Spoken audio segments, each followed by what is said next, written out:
नमस्कार प्रणाम दोस्तों। तो काल आप सबको बता दें कि फिर से हिट मशीन खेसारी लाल यादव जी के फिर गाने का पोस्टर आ चुका है, जो देवी गीत का फर्स्ट गाने का पोस्टर है।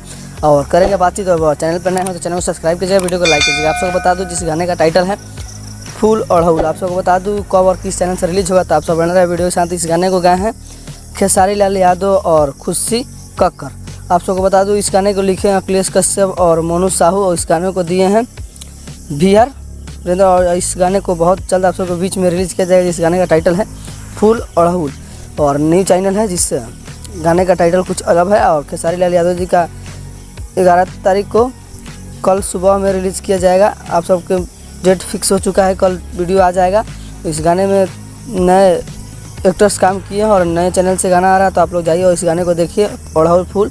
और इस गाने को गाए हैं खेसारी लाल यादव और खुशी कक्कर का नए आवाज़ में है, तो आप लोग जाइए इस गाने को ढेर सारा प्यार दीजिए। खेसारी लाल यादव जी का फर्स्ट शो गाना आ रहा है, जिस गाने का खूब लोग चर्चा कर रहे हैं। देखिए जाकर वीडियो को।